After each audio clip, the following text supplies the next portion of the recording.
할렐루야. 오늘 다니엘 7장 15절에서 22절까지 말씀을 함께 봤습니다.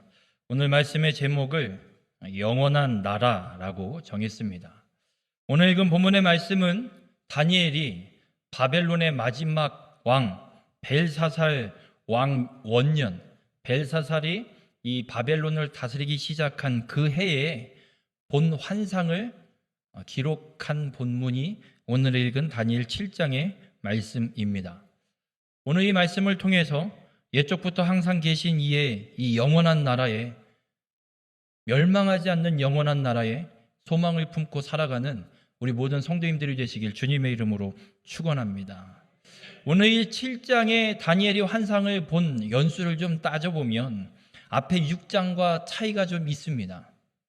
6장은 벨사살 왕이 죽고 난 뒤에 메대 다리오 왕이 이제 바벨론을 완전히 정복하고 그 나라를 다스릴 때에 다니엘이 기도했다가 사자굴에 던져지는 사건이 6장에 기록되어 있는데, 그 시기를 BC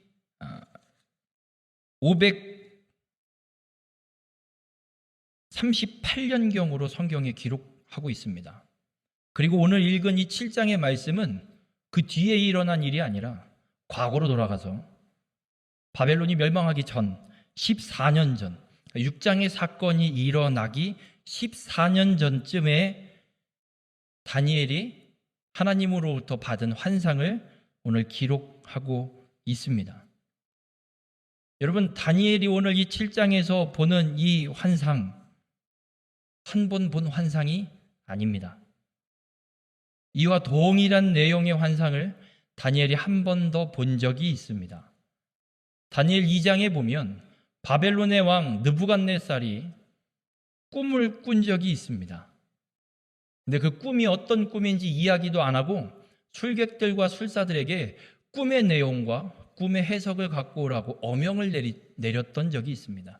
이때 아무도 그 꿈을 이야기하지도 못하고 해석하지도 못할 때 다니엘이 하나님 앞에 기도해서 하나님께서 느부갓네살이 꾼 꿈을 그대로 기도하는 다니엘에게 알려주시고 보여주시고, 그리고 그 꿈에 대한 해석까지도 하나님이 다 알려주셨던 사건이 다니엘 2장에 기록이 되어 있습니다. 그래서 다니엘 2장에 기록되어 있는 느부갓네살의 꿈과 오늘 7장에 기록되어 있는 이 다니엘이 본 환상은 같은 내용입니다. 본 건 환상으로 보여주신 모습은 다르지만 같은 내용을 보여주고 있습니다. 이 두 환상을 비교해 보면 이렇습니다. 느부갓네살이 꾼 꿈은 큰 신상을 하나 봅니다. 금머리, 두 팔과 몸통은 은으로 되어 있고, 허리는 노수로 되어 있고, 다리는 쇠로 되어 있고, 발은 새와 진흙으로 섞여서 만들어져 있는 큰 신상. 거기에 깨지 않은, 사람의 손이 닿지 않은 돌이 날라와서 이 신상을 부셔버리는 환상을 다니엘에게 느부갓네살을 통해 하나님이 알려주시는 사건이 다니엘 2장에 기록되어 있습니다. 오늘 7장에는 다니엘이 직접 본 환상은 네 짐승의 환상을 보게 됩니다. 첫 번째는 독수리 날개에 있는 사자같이 생긴 짐승입니다. 사자는 아닙니다. 동물원에 있는 사자가 다니엘이 본 그 짐승인가? 아닙니다. 그렇게 생겨 보여서 비유로 이야기할 뿐입니다. 독수리의 날개가 달려있고 사자같이 생긴 짐승. 이 첫 번째 짐승은 바벨론의 느부갓네살 왕을 이야기합니다. 이 짐승의, 네 짐승에 대한 환상을 주실 때 오늘 읽은 본문에 보면 하나님께서 다니엘에게 어떻게 말씀을 해주시냐면 17절에 이런 말씀이 있습니다. 그 네 큰 짐승은 세상에 일어날 내 왕이라 말씀합니다. 이 짐승에 대해서 하나님이 느부갓네살에게 주신 꿈과 동일한 꿈을 주시되, 이번에는 제국만 이야기하는 것이 아니라 그 제국 가운데 하나님이 사용하시는 그 제국의 왕을 한 명을 지정해서 또 말씀하고 있는 걸 보게 됩니다. 그래서 이 첫 번째 짐승은 바벨론의 느부갓네살 왕을 이야기하고 있습니다. 또 두 번째 짐승은 입에 새 갈빗대를 물고 있는 곰과 같이 생긴 짐승입니다.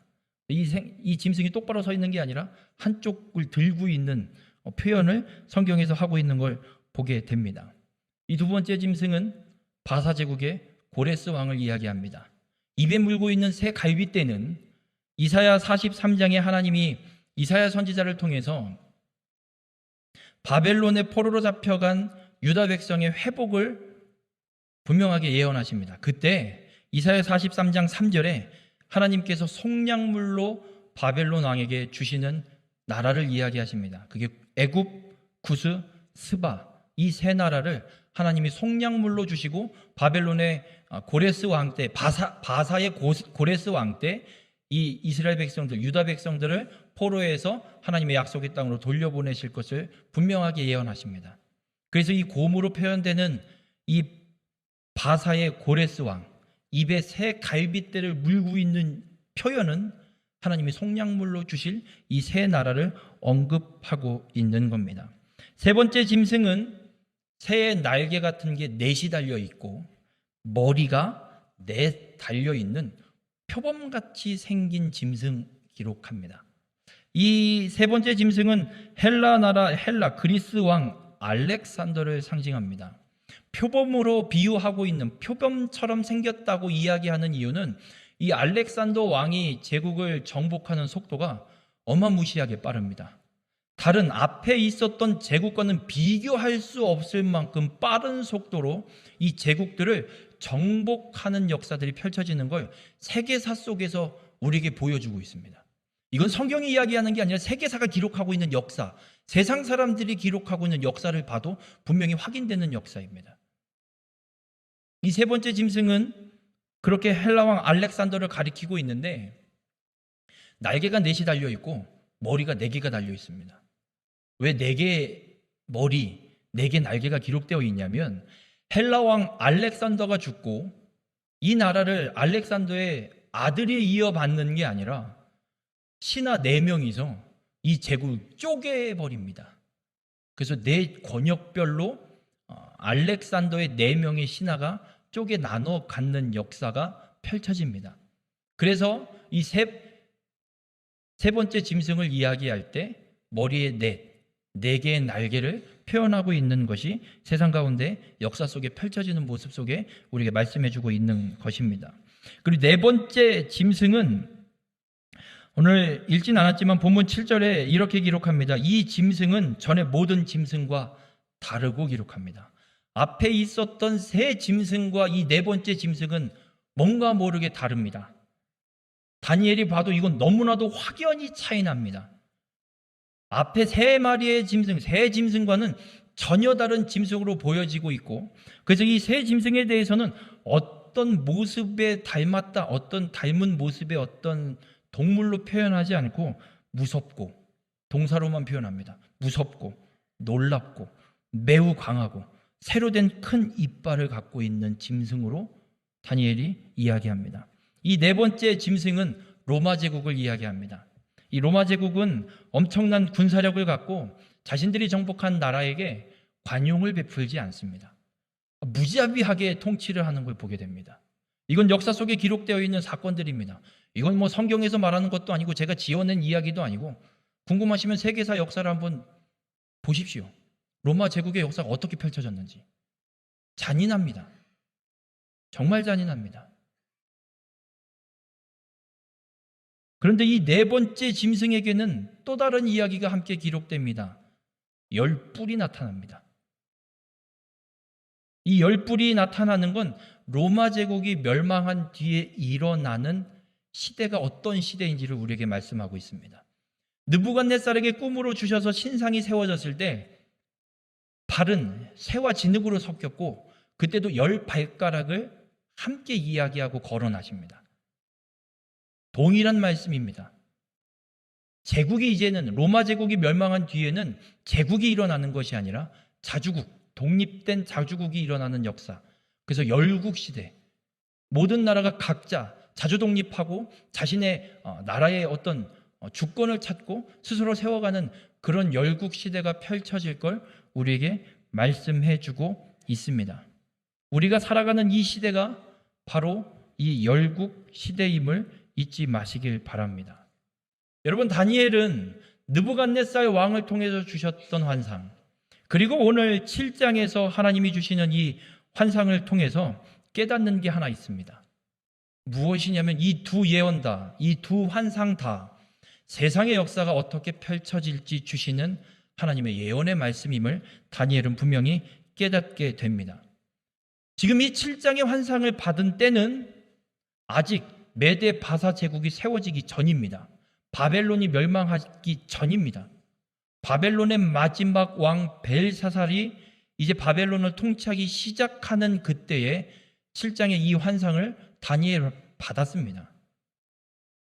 이 환상을 받은 다니엘, 결국엔 바벨론이 멸망하고 메데 바사 연합군이 이 바벨론을 정복하고, 그리고 다리오가 왕이 되어서 이 제국을 다스리는 중에 얼마 지나지 않아 바사 제국이 다시 고레스 왕을 세워서 이 모든 나라를 통치할 것을 다니엘은 이미 다 예상하고 있고, 지금 이 역사에 펼쳐지는 것들을 보게 됩니다.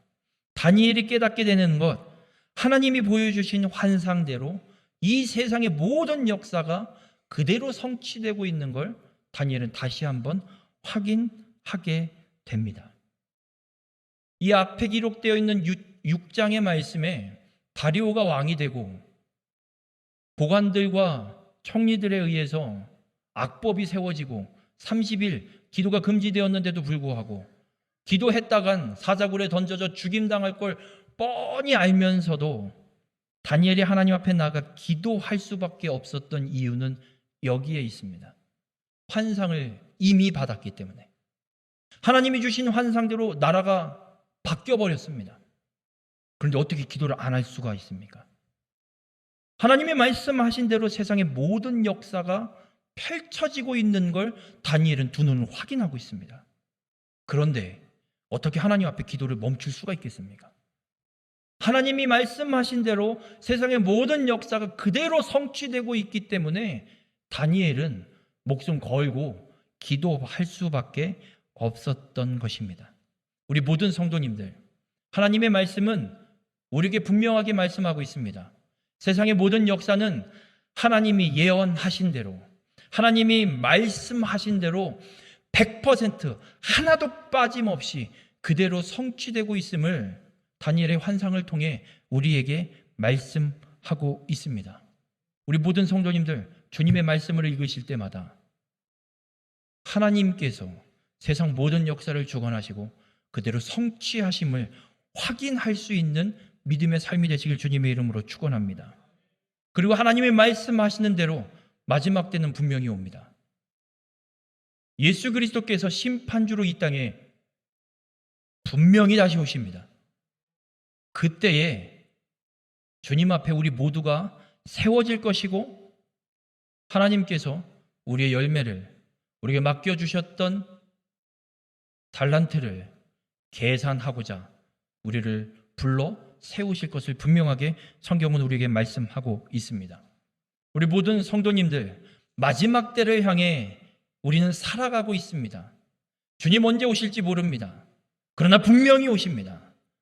주님 다시 오시는 그날을 향해 살아가고 있는 우리는 오늘 다니엘처럼 주님의 말씀을 통해 하나님의 약속이, 하나님의 말씀이 약속하신 대로, 예언하신 대로 세상의 모든 역사가 펼쳐지고 있음을 우리의 두 눈으로 확인하고 있습니다. 다니엘처럼 하나님께서 약속하신 대로 세상의 모든 역사가 펼쳐짐을 믿고 목숨 걸고 하나님께 기도함으로 믿음을 지켜서 영원한 나라에 들어가는 우리 모든 성도님들이 되시길 주님의 이름으로 축원합니다.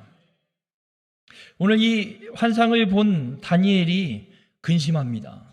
도대체 이 환상은 무언가? 왜 이 환상을 내게 보여주시나? 그래서 다니엘이 환상을 보고 근심하는 중에 보좌 곁에 서 있는 이에게, 천사에게 환상의 뜻을 묻습니다. 도대체 이게 뭡니까? 이 환상이 도대체 무엇입니까? 그리고 천사는 다니엘에게 그 환상에 대한 풀이를 해석을 해 줍니다. 그런데 다니엘이 집중하는 게 하나 있습니다. 오늘 본문 19절에 보면 이에 내가 넷째 짐승에 관하여 확실히 알고자 하였으니 곧 그것은 모든 짐승과 달라서 심히 무섭더라. 여러분, 다니엘이 환상을 보고 나서 네 번째 짐승에게 집중합니다. 이유가 있습니다. 앞에 세 짐승과는 너무나도 다릅니다. 그리고 심히 무섭습니다. 도대체 이 넷째 짐승이 갖고 있는 하나님의 뜻이 무엇인지, 왜 이 네 번째 짐승만큼은 심히 무섭고 다른 모습으로 내게 보여주시는지. 그래서 다니엘이 이 네 번째 짐승에 집중해서 천사에게 묻습니다. 넷째 짐승의 모습을 살펴보면 오늘 읽진 않았지만 본문 7절과 8절에 이렇게 기록합니다. 이 짐승은 전에 모든 짐승과 다르고 또 10뿔이 있더라. 이 네 번째 짐승에겐 10개의 뿔이 있습니다. 그리고 내가 그 뿔을 유심히 보는 중에 10개의 뿔을 유심히 보고 있는데 다른 작은 뿔이 그 사이에서 나더니 10뿔과는 다른 뿔입니다. 10뿔 중에 하나가 튀어나오는 것이 아니라 10개의 뿔이 그대로 있고 다른 작은 뿔 하나가 쑥 솟아오르는 겁니다. 그러더니 첫 번째 그 10개의 뿔 중에 셋이 그 앞에서 뿌리까지 뽑혔습니다. 그리고 이 작은 뿔에는 사람의 눈 같은 눈들이 있고 또 입이 있어 큰 말을 하였더라 기록합니다.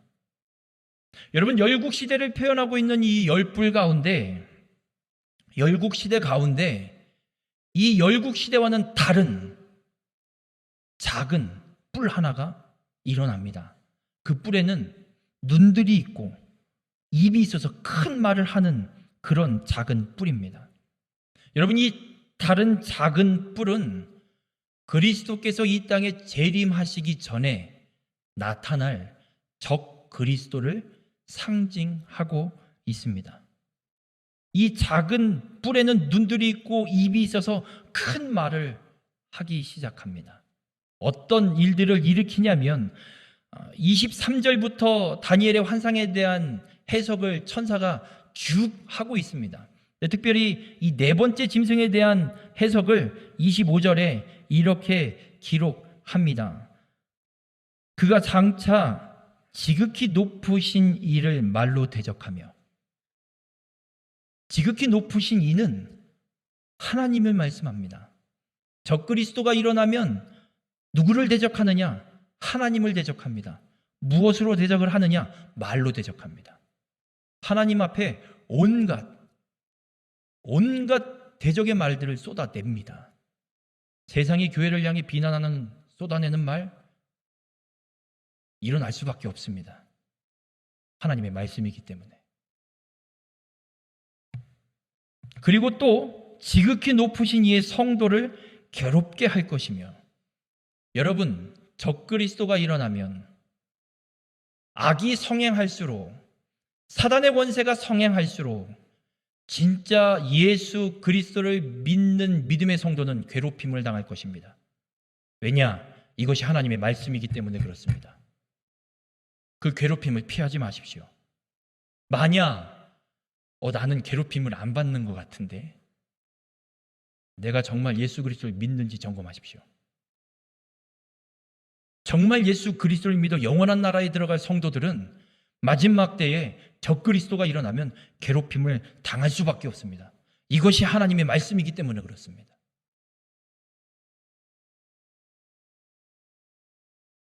요한계시록 8장에 보면 7 나팔의 심판을 하나님이 기록하고 있습니다. 그때 피조물들의 3분의 1이 다 진멸됩니다. 작은 뿔이 하나 일어나서 10뿔 중에 3뿔을 뿌리까지 다 뽑아버립니다. 10분의 3이나 3분의 1이나 얼마나 차이 날까요? 거의 같은 수입니다. 적그리스도가 일어나면 예수 그리스도를 믿는 성도들의 3분의 1이 죽임을 당하는 엄청난 환란이 일어날 것을 성경은 우리에게 말씀해주고 있습니다. 그러나 잊지 마십시오. 그것으로 끝나지 않습니다. 적그리스도가 또 어떤 일들을 행하느냐, 그가 또 때와 법을 고치고자 할 것이며, 여러분 다니엘 2장 21절에 보면 분명하게 말씀합니다. 때와 계절을 바꾸시는 분은 하나님, 왕을 세우시기도 하고 패하기도 하시는 분 하나님. 여러분, 세상의 모든 시기와 때와 계절을 결정하고 주관하시는 분은 하나님 한 분밖에 없습니다. 누구도 할 수 없습니다. 그런데 적그리스도가 때와 법을 고치려고 한다고 합니다. 자기 멋대로. 하지만 바꿀 수 없습니다. 하나님의 때를 완전히 이 적그리스도는 바꿔낼 수가 없습니다. 하나님이 그 시간조차도 주관하시기 때문에 그렇습니다. 그런데 이 적그리스도가 하는 게 하나 더 있습니다. 법을 고칩니다. 여러분, 그리스도인에게 참된 법은 하나님의 말씀밖에 없습니다. 하나님께서 우리에게 주신 이 성경을 통해 주신 하나님의 말씀이 예수 그리스도를 믿어 구원받은 그리스도인이 이 세상 가운데 살아가야 될 참된 법령이고 지켜야 될 말씀은 이 성경, 하나님이 주신 말씀밖에 없습니다. 그런데 사단은, 적그리스도는 이 법을 바꾸려고 합니다. 여러분, 지금 악법들이 엄청 발휘되고 있죠. 세워지기도 합니다. 학생 인권 조례안,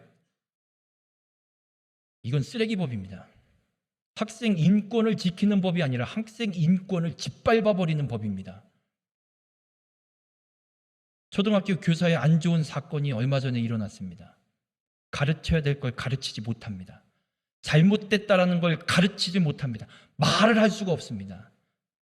잘못됐다라고, 너의 행동은 지금 잘못된 행동이야, 이렇게 고쳐야 돼 이야기하면 부모가 따지고 애도 따집니다. 네가 뭔데? 왜 이렇게 바뀐 줄 아십니까? 인권 조례안, 악법입니다. 그런데 잊지 마십시오. 더한 악법들이 생겨날 겁니다. 발의될 겁니다. 국회 다 통과될 겁니다. 왠 줄 아십니까? 적그리스도가 일어나면 법을 고치려 하기 때문에 그렇습니다. 성경에 기록된 말씀이기에 악법들이 통과되고 지금 이 세상이 이렇게 악해져 가고 있는 겁니다. 여러분, 이유는 하나밖에 없습니다. 하나님의 말씀 때문에 그렇습니다. 그러면서 이런 말씀이 25절에 또 기록됩니다. 성도들은 그의 손에 붙인 바 되어, 적그리스도에게 성도들은 붙인 바 되어서 괴롭힘과 핍박과 환난과 고난을 당할 수밖에 없음을 분명하게 말씀합니다. 우리 모든 성도님들, 예수 그리스도가 오시기 직전에 일어나는 이 대환난의 시기가 여러분들에게 닥쳐온다면 겁먹지 마십시오. 견뎌내시길 주님의 이름으로 축원합니다. 주님은 또 그렇게 끝내지 않으십니다. 대환난 가운데 빠져 있는 것으로, 성도들이 괴롭힘 받는 것으로 끝내지 않으십니다. 시기를 분명하게 지정하십니다. 한 때와 두 때와 반 때를 지내리라. 여러분, 적그리스도에게 붙인 바 되어 우리가 괴롭힘 당하는 환난의 때는 정확한 시기가 정해져 있습니다. 세 때 반. 이 때가 1년인지 10년인지 100년인지 1000년인지 정확하게는 알 수는 없습니다. 그러나 정확하게 하나님이 계산해 놓으신 시기는 정확하게 있다는 겁니다. 적그리스도가 나타나서 활개를 치기 시작하면 그때로부터 세 때 반만 지나면 예수님은 다시 오십니다. 정확한 날짜는 알 수 없습니다. 그러나 적그리스도가 활동하기 시작하면 세 때 반 뒤에 분명한 하나님의 말씀의 성취가 우리 가운데 일어나게 됨을 믿으시길 바랍니다. 이 말씀은 대환란이 우리에게 올 때, 마지막 때 적그리스도에게 우리가 붙인 바 되어서 고난과 핍박과 환란을 받게 될 때 영원하지 않다라는 걸 분명하게 말씀합니다. 그 고난과 고통이 끝나는 때가 있음을 우리에게 분명하게 말씀하고 있습니다. 다니엘이 이 네 번째 짐승에게 집중하는 이유는 여기에 있습니다. 마지막 때가 어떤 때인지를 확인하고 그때를 준비하기 위해 집중하고 있습니다. 우리 모든 성도님들, 주님이 우리에게 믿음의 선조들을 통해서 이 세상의 역사, 그리고 하나님이 이루어 가실 세상의 종말의 때에 대한 말씀을 우리에게 남겨주셨습니다. 이 말씀을 통해서 대환란의 때, 마지막 때의 대환란이 분명히 있음을 믿으시고 그 시기를 온전히 준비하라고 우리에게 말씀하고 있습니다. 우리 모든 성도님들이 이 믿음을 갖고 마지막 때를 잘 준비해서 영원한 나라에 들어가는 귀한 축복의 삶이 되시길 주님의 이름으로 축원합니다. 그럼 이 마지막 때를 어떻게 준비해야 될까? 적그리스도를 보면 망하지 않을 것 같은 시대밖에 보여지지 않습니다. 하나님께서 이 다니엘에게 보여주신 환상을 보면 이 앞에 있었던 네 나라의 이 네 제국의 역사의 연수를 보면 바벨론은 66년, 메데 바사는 208년, 그리스 헬라는 163년을 이 제국으로 패권을 갖고 다스리게 됩니다. 그런데 이 네 번째 짐승 로마 제국이 다스리는 연수는 644년입니다. 예수님이 이 땅에 오셔서 십자가에 못 박히시고 죽으시고 부활하시는 그 구속을 성취하시는 그 시기도 로마 제국의 통치 아래에 있습니다. 그럼 그 당시에 사람들의 입장에서 보면 이 로마가 멸망한 때가 언제냐면 주후 476년입니다. 그럼 예수님 시대에 살았던 사람들, 그리고 초대교회 성도들의 입장에서 보면 로마 제국이 멸망할 것 같은 나라가 아닙니다. 영원히 있을 것 같습니다.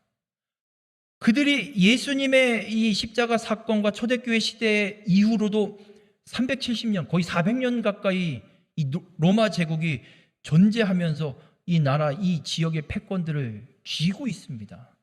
어떻게 망할 거라고 생각을 하겠습니까? 망할 것처럼 보여지지 않습니다. 적그리스도가 일어나면 우리의 눈에도 똑같이 보여집니다. 저 권세를 가진 저 세상이 망한다고? 아니요, 망하지 않을 것 같습니다. 영원할 것 같습니다. 꼭. 그런데 주님은 우리에게 말씀합니다. 적그리스도가 권세를 갖고 판을 치는 시기는 세대 반, 그때만 딱 지나면 끝난다라고 분명하게 말씀합니다. 요한계시록에서도 이 날에 대해서 분명하게 말씀하고 있습니다. 요한계시록 13장 5절에 보면 이 적그리스도에 대한 말씀을 이렇게 기록합니다. 또 짐승이 과장되고 신성 모독을 말하는 입을 받고, 아까 작은 뿔이 입을 갖고 있다고 말씀드렸죠. 똑같이 말씀하고 있습니다. 또 42달 동안 일할 권세를 받으니라. 여러분, 적그리스도가 받은 권세를 부릴 수 있는 시간은 42달입니다. 정해져 있습니다. 세대 반, 3년 6개월, 42개월. 요한계시록엔 또 이걸 날수로도 이야기합니다. 1260일. 한 달 30일로 계산하면 42개월이면 1260일 딱 떨어집니다. 성경은 우리에게 분명하게 말씀합니다. 사단의 권세, 이 적그리스도가 권세를 받아서 마음껏 활개 쳐봤자 3년 6개월, 세대 반, 42개월, 1260일 지나면 완전히 끝난다고 우리에게 말씀하고 있습니다. 다니엘이 또 13절과 14절에 이 정한 기간, 세대 반이 지나고 나서 어떤 환상을 또 보게 되냐면 이렇게 기록합니다. 내가 또 밤 환상 중에 보니 인자 같은 이가 하늘 구름을 타고 와서 옛적부터 항상 계신 이에게 나아가 그 앞으로 인도되매 그에게 권세와 영광과 나라를 주고 모든 백성과 나라들과 다른 언어를 말하는 모든 자들이 그를 섬기게 하였으니 그의 권세는 소멸되지 아니하는 영원한 권세요 그의 나라는 멸망하지 아니할 것이니라 말씀합니다. 여러분, 인자 같은 이는 다시 오실 예수 그리스도를 말씀합니다. 근데 그리스도께서 이 땅에 다시 오시는 모습을 하늘 구름을 타고 온다 기록합니다. 놀랍게도 예수님께서 다니엘의 이 말씀을 그대로 인용하면서 예수님이 십자가 사건 후에 부활하시고 하늘 보좌에 올라가셨다가 재림하실 때 어떻게 오시는지 예수님이 똑같이 다니엘의 이 말씀을 그대로 인용해서 마태복음 24장 30절과 26장 64절에 똑같이 인용해서 말씀합니다. 분명히 예수님은 다시 오신다는 요즘 말로 빼도 박도 못할 증거입니다. 예수가 다시 온다는 증거 있냐? 있습니다. 예수 그리스도는 다시 오십니다. 다시 오실 때 하나님께 가서 성부 하나님, 옛적부터 항상 계시니 성부 하나님 앞에 가서 권세와 영광과 나라를 하나님이 다시 오실 이 땅에 재림하실 예수 그리스도께 주십니다. 그 권세는 소멸되지 않는 영원한 권세입니다. 적그리스도에게 하나님이 허락하신 권세는 세대 반 끝나는 권세입니다. 그런데 그리스도께 주신 하나님께서 주신 권세는 소멸되지 않는 영원한 권세입니다. 그리고 이에게 주신 나라, 그리스도에게 주신 재림 그리스도에게 주신 나라, 멸망하지 않는 영원한 나라입니다. 적그리스도의 나라, 세대 반 지나면 멸망할 나라입니다. 앞에 네 제국은 다 멸망했습니다. 영원할 것 같았던 로마 제국도 600년 넘자 결국은 멸망해버렸습니다. 세상 나라는 영원할 수가 없습니다. 오직 하나님의 나라, 이 나라만이 영원한 나라임을 우리에게 말씀해 주고 있습니다. 우리 모든 성도님들, 주님은 오늘 말씀을 통해서 우리에게 말씀합니다. 이 마지막 때를 준비하라 말씀합니다. 시기가 기한이 정해져 있는 세상의 나라, 적그리스도의 나라가, 적그리스도의 권세가 분명히 마지막 때에 임할 것인데 기한은 정해져 있다. 영원할 것 같이 보이지만 절대 영원하지 않다. 그리스도께서 이 땅에 다시 오시면 끝나는 권세고 끝나는 나라임을 우리에게 분명하게 말씀하고, 그러면 영원히 멸망하지 않는, 영원히 소멸되지 않는 권세와 나라는 바로 다시 오실 그리스도의 권세와 그리스도의 나라가 소멸되지 않고 영원한 나라임을 오늘 우리에게 분명하게 말씀해 주고 있습니다. 그러면 고통스럽지만 힘겹겠지만 때가 정해져 있고 결국은 소멸되고 멸망할 세상의 나라를 따라갈 것이냐, 아니면 영원히 소멸되지 않는 영원하신 하나님의 나라를 따라갈 것이냐, 어느 나라를 따라올 것인지 우리에게 주님은 선택하라 말씀하고 있습니다. 마지막 때를 준비하는 건 그렇습니다.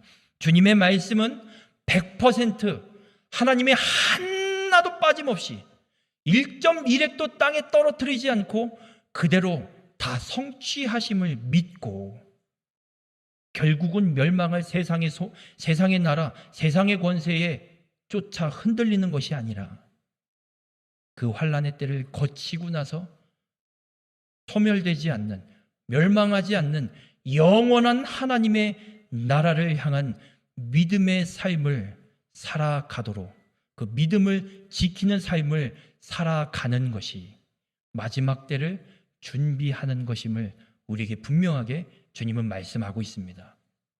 여러분은 어느 나라를 선택하시겠습니까? 때가 정해져 있지만, 때가 정해져 있어서 결국은 멸망한 적그리스도를 따라가시겠습니까? 고통스럽지만, 죽을 것 같지만 그걸 견뎌내서 소멸되지 않고 멸망하지 않는 하나님의 영원한 나라를 따라가시겠습니까? 주님은 오늘 우리에게 말씀합니다. 때가 정해져 있는 세상을 따라가지 말라고, 영원히 멸망하지 않는, 소멸하지 않는 이 하나님의 나라를 따라오라고 말씀하고 있습니다. 마지막 때를 향해 살아가는 이 시대 속에 우리 모든 성도님들, 영원한 나라를 선택하고 소망을 두는 믿음의 삶이 되시길 주님의 이름으로 축원합니다. 주님이 우리의 눈에 보이지 않는다고 이 환난과 고통이 너무 힘겨워서 눈에 보이는 세상의 권세를 쫓아가지 마시고, 눈에 보이지 않을지라도 하나님의 나라만이 영원함을 믿고 하나님 나라에 초점을 맞추고 살아가는 자들이 되시길 바랍니다. 믿음을 끝까지 지켜서 어떤 고통과 고난과 환난과 핍박이 우리 앞에 펼쳐질지라도 끝까지 믿음을 지켜서 소멸하지 않고 멸망하지 않는 영원한 하나님 나라에 들어가는 우리 모든 성도님들이 되시길 주님의 이름으로 축원합니다. 기도하시겠습니다. 사랑의 주님, 오늘 주님의 말씀을 통해 깨닫게 하시니 감사를 드립니다. 세상 나라가 아무리 권세가 있고 아무리 판을 치고 아무리 멸망하지 않을 것 같은 모습을 우리에게 보여도 오늘 주님은 우리에게 분명하게 말씀합니다.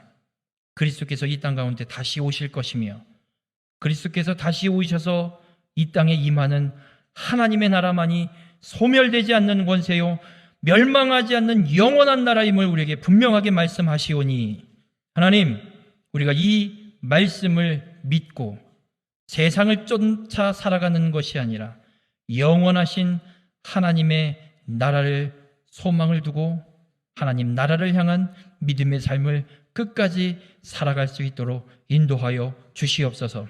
어떤 고난과 핍박과 환난과 박해가 있을지라도 그 끝이 분명히 있음을 믿습니다. 그 끝날 주님이 이 땅에 다시 오셔서 우리를 영원한 하나님 나라에 들이심을 믿사오니 그 영원한 나라의 소망을 품는 축복의 삶으로 우리 가운데 함께하여 주시옵소서. 이 모든 말씀 예수님의 이름으로 기도드렸습니다. 아멘.